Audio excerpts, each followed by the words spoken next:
Hello everyone. नमस्ते India. कैसे हो आप सभी? आई होप सभी लोग अच्छे होंगे और अपना बहुत अच्छा वाला ध्यान रख रहे होंगे।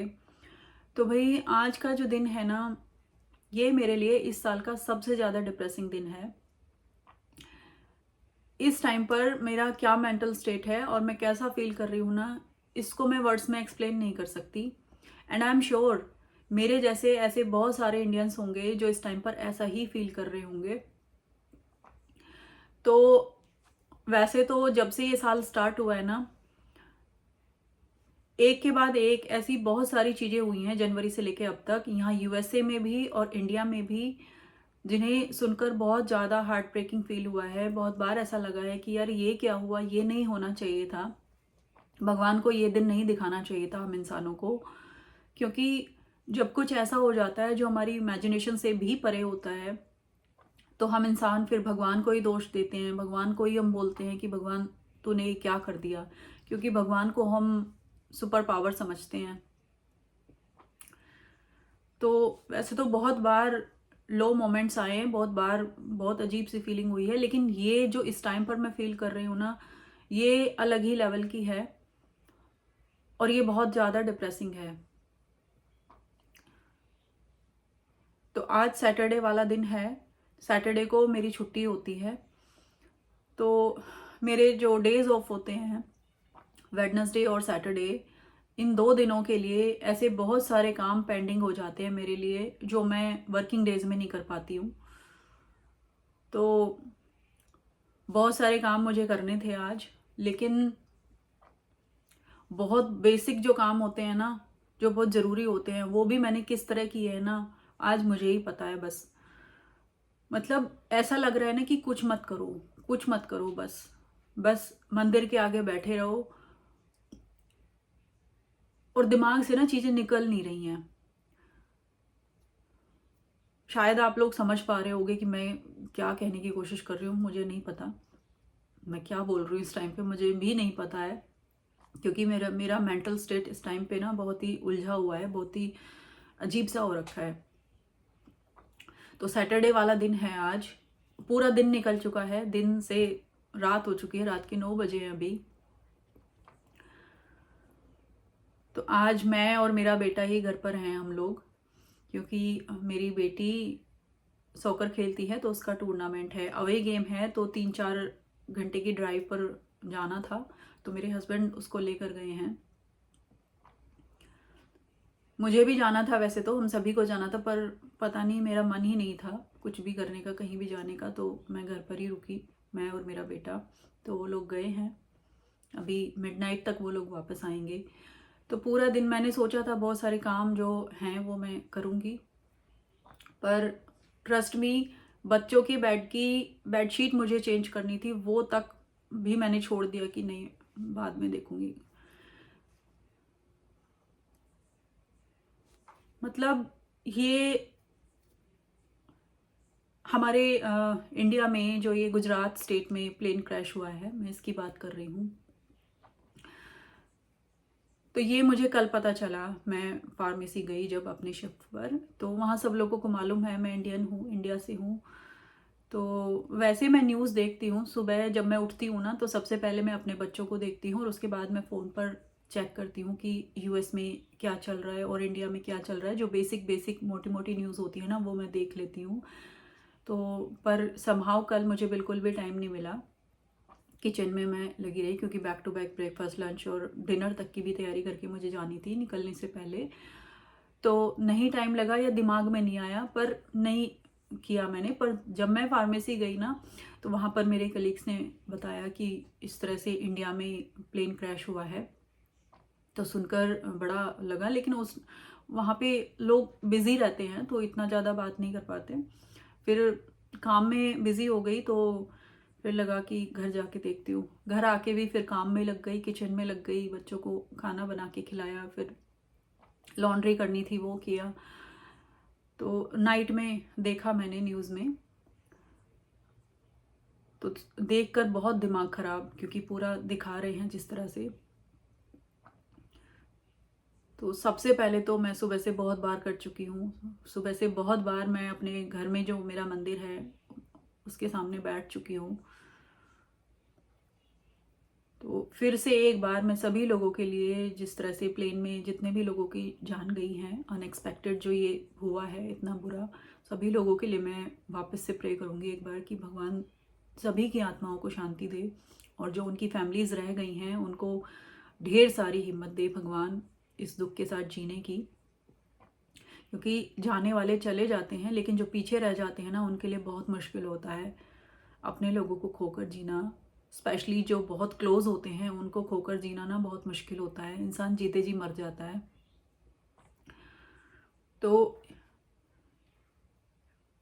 सुबह से ना बहुत सारे इंटरव्यूज़ देखे हैं मैंने। मैं अपने बच्चों को मना करती हूँ कि इतना स्क्रीन टाइम नहीं करना है, मैं बहुत लिमिटेड रखती हूँ उनका टाइम, पर आज मैंने सुबह से कितना स्क्रीन टाइम किया है ना, जितना शायद पहले कभी नहीं किया है। एक के बाद एक, क्योंकि दिखा रहे हैं सभी जो फैमिलीज़ हैं ना, बहुत सारी फैमिलीज़ के इंटरव्यू दिखा रहे हैं उसमें।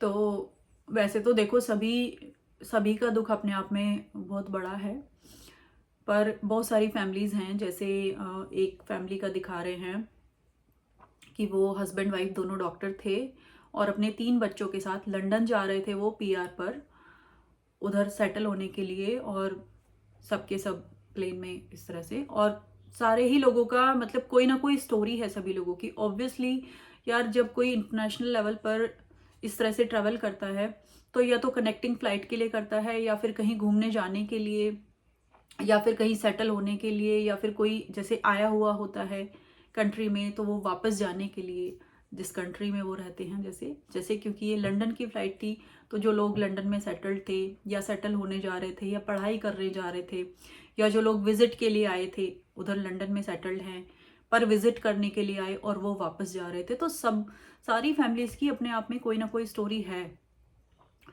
लेकिन इन सब स्टोरीज में ना, इन सब फैमिलीज में एक फैमिली ऐसी भी है जो इंडिया की थी लेकिन वो लंदन में सेटल्ड थे, हस्बैंड वाइफ और उनके 2 बच्चे, उनकी 2 बेटियां, एक 4 साल की बेटी और एक 8 साल की बेटी। और वाइफ की उधर लंदन में ही डेथ हो गई, और उसकी लास्ट विश थी कि मेरी बॉडी को, मेरी जो अस्थियां हैं उनको इंडिया लेकर जाना। तो जो हस्बैंड थे वो इंडिया आए अपनी वाइफ को इस तरह से उनकी लास्ट विश पूरा करने के लिए, अपने 2 छोटे बच्चों को पीछे उधर लंदन में ही छोड़कर। ऑब्वियसली कोई होगा, कोई एक्सटेंडेड फैमिली या कोई बहुत क्लोज उनके होंगे वहाँ पर बच्चों की टेक केयर करने के लिए। और वो बच्चे उधर थे और हस्बैंड इधर इंडिया में आए अपनी वाइफ की लास्ट विश को पूरा करने के लिए, और प्लेन में हस्बैंड की भी डेथ हो गई इस तरह से सभी लोगों के साथ, वो भी नहीं रहे। तो वैसे तो देखो सभी लोगों का दुख अपने आप में बड़ा है, बहुत बड़ा है, लेकिन मैं सुबह से बार बार मेरे दिमाग से ना ये चीज़ निकल नहीं रही है कि यार उन छोटे छोटे से बच्चों का, एक बच्ची 4 साल की और एक 8 साल की, क्या बीतेगी यार उन पर, जिन्होंने अभी अभी अपनी माँ को खोया है और अब फादर भी नहीं है, दोनों दोनों पेरेंट्स ही चले गए।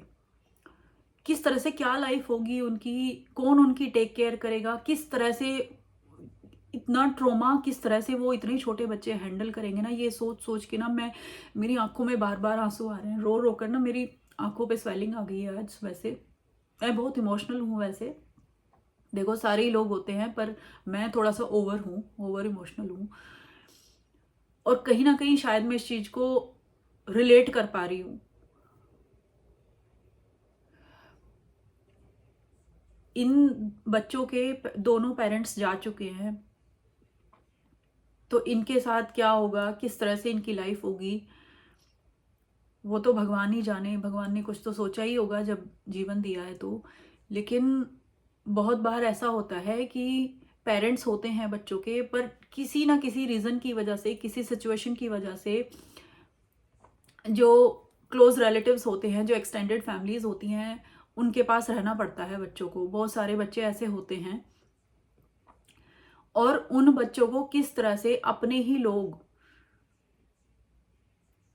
और पेरेंट्स के होते हुए भी, पेरेंट्स के इस दुनिया में होते हुए भी किस तरह से उनको ट्रीट करते हैं, कैसे बच्चे बोझ बन जाते हैं ना, वो बच्चे कैसे बोझ बन जाते हैं अपने रिलेटिव्स पर, इस चीज़ को मैंने खुद एक्सपीरियंस किया है अपनी इसी लाइफ में, तो शायद मैं इसलिए बहुत ज़्यादा सोच रही हूँ इस बारे में, बहुत ज़्यादा रिलेट कर पा रही हूँ।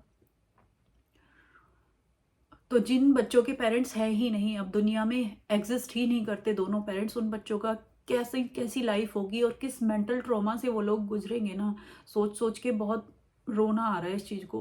पता है, जैसे हम सभी के घर में मंदिर होता है, तो घर में मंदिर है मेरे।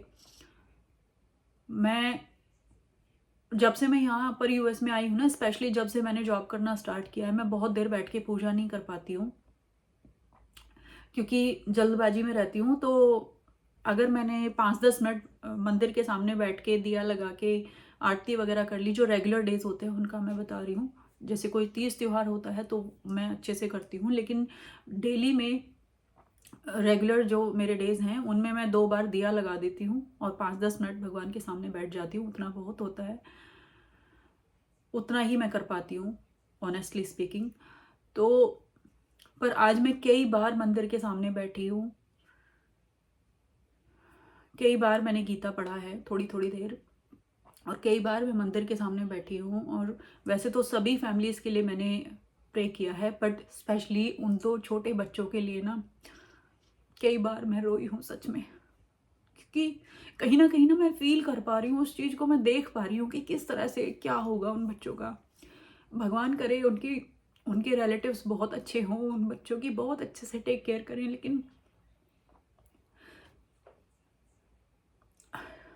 जो पेरेंट्स कर सकते हैं ना बच्चों के लिए, जो प्यार वो दे सकते हैं, जिस तरह से वो रिस्पॉन्सिबिलिटी निभा सकते हैं अपने बच्चों की, वो कोई नहीं कर सकता, चाहे कोई कितना भी अच्छा क्यों ना हो। एक टाइम के बाद ना लोग बर्डन समझने लग जाते हैं बिना पेरेंट्स के। मैंने जिया है इस चीज को, तो मैं रिलेट कर सकती हूँ, मैं समझ सकती हूँ इस चीज को। मुझे नहीं पता यार, मैं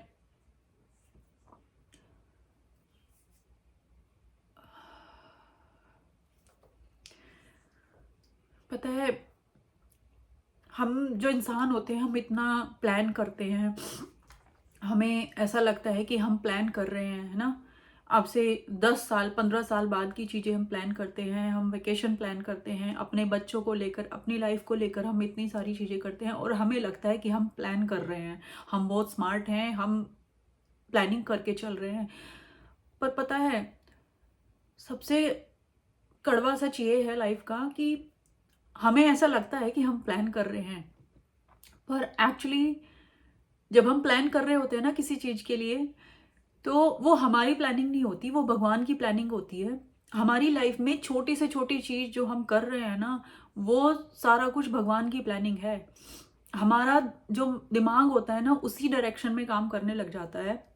जो चीज़ जिस तरह से होनी होती है ना और जब होनी होती है, वैसे ही हम प्लान करते हैं उस चीज़ को, भगवान हमसे करवाता है, क्योंकि वो पहले से लिखा हुआ होता है। हम उस चीज़ को वैसे ही करते हैं, वैसे ही सोचते हैं, और वो उस डायरेक्शन में ही जाती है और उस तरह से ही होती है। मैं मेरी लाइफ में ना, पहले मैं नहीं मानती थी इन सब चीज़ों को, लेकिन मेरी लाइफ में बहुत सारी चीज़ें ऐसी हुई हैं पिछले 10-15 सालों में, जिनको मैं अब सोचती हूँ ना, तो मुझे ऐसे लगता है कि उस टाइम पर मैं ऐसा सोच रही थी कि मैं प्लान कर रही हूँ, लेकिन एक्चुअली मेरी प्लानिंग थी ही नहीं, भगवान की प्लानिंग थी, और वो चीज़ उस तरह से ही हुई और उस टाइम पर ही हुई। तो हम लोग बहुत प्लानिंग करते हैं, पर हम बहुत सारे लोग इंक्लूडिंग मी, हम प्लानिंग करते हैं फ्यूचर के लिए, हम बहुत सोचते हैं, लेकिन शायद प्रेजेंट में जो हमारी लाइफ होती है, जो मोमेंट्स होते हैं ना, हम उनको मिस कर देते हैं फ्यूचर की प्लानिंग करते करते। तो इस तरह की जो ये चीज़ें होती है ना, जैसे कोविड वाला टाइम आया, कोविड में इतनी सारी चीज़ें हुई, बहुत सारे लोगों ने अपनी पूरी की पूरी फैमिलीज को खो दिया। हमारी फैमिली में भी, मेरी जो ससुराल साइड की फैमिली है, बहुत सारी डेथ हुई हैं अनएक्सपेक्टेडली। और अब ये इस तरह की जो ये प्लेन क्रैश हुआ, और भी बहुत सारी चीज़ें हुई है इस साल में। तो इससे यही समझ आता है कि लाइफ अपने आप में ना बहुत फ्रेजाइल है और बहुत ही अनसर्टेन है, और कभी भी हम में से किसी को भी कुछ भी हो सकता है।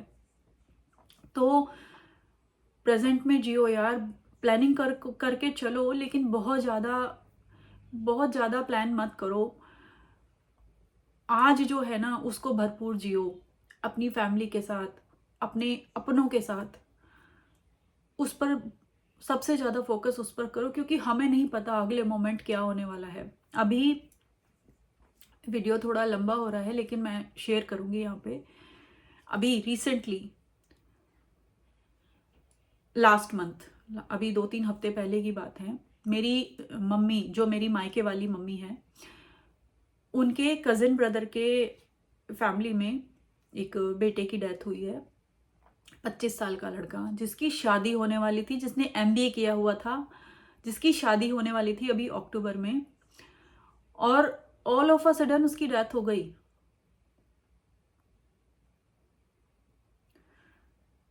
मैंने सुना ना, मुझे ऐसे लगा, मैंने जब लास्ट टाइम उस लड़के को देखा था, तो मेरी शादी से पहले 12-13 साल पहले मैंने उसको देखा था। छोटा सा बच्चा था वो उस टाइम पे। जब मुझे सुनने को मिला ना उसके बारे में, मुझे यकीन ही नहीं हुआ, ये कैसे हो सकता है इतना इस तरह से। तो सच में ना वो बात मेरे दिमाग से निकल ही नहीं पा रही थी। पहले वो चीज़ मेरे दिमाग से नहीं निकल पा रही थी, और अब ये इतनी बड़ी इस तरह से ट्रेजेडी हो गई। मैं कॉन्स्टेंटली ना, मैं उन 2 छोटे बच्चों के बारे में सोच रही हूँ। वैसे तो सभी फैमिलीज के लिए बहुत बड़ा दुख है, लेकिन उन 2 छोटे बच्चों के बारे में सोच सोच के ना बहुत रोना आ रहा है। सच में ऐसे लग रहा है कि यार ये ऐसा कैसे हो सकता है, माँ भी ना रहे किसी की और बाप भी ना रहे, और इतने इतने शॉर्ट पीरियड में इस तरह से। क्या बीतेगी यार बच्चों पर। बच्चे थोड़ा संभल जाते हैं ना, थोड़ा बड़े हो जाते हैं, दुनिया देख लेते हैं, तो फिर भी एक टाइम के बाद उस चीज़ को के साथ एडजस्ट कर लेते हैं, उसके साथ जीना सीख जाते हैं। लेकिन इतने छोटे बच्चे जो डिपेंडेंट है अभी, कैसे जिएंगे, क्या करेंगे वो लोग, किसके पास रहेंगे, कौन देखेगा उनको, और किस तरह से क्या होगा। और मैं सच बता रही हूँ, मैं रिलेट कर पा रही हूँ इस चीज़ को, मैं देख पा रही हूँ। मुझे नहीं पता, शायद मैं ओवर थिंक कर रही हूँ या तो, पर मुझे सोच के बहुत बुरा लग रहा है सच में। मुझे कैसी फीलिंग हो रही है ना, मैं वर्ड्स में एक्सप्लेन नहीं कर सकती। मुझे नहीं पता कितनी सेंसिबल बात है ये, पर ये जो भी है ना, बहुत अजीब सी फीलिंग है अपने आप में। तो बस सभी के लिए, सभी की फैमिलीज़ के लिए मैं प्रे करूँगी, उन सभी की आत्माओं के लिए प्रे करूँगी कि भगवान सभी को शांति दे, सभी की आत्माओं को शांति दे, और उन सब की जो फैमिलीज़ हैं उनको बहुत सारी हिम्मत दे। और जो वो छोटे छोटे से 2 बच्चे रह गए ना, जिनके दोनों पेरेंट्स चले गए,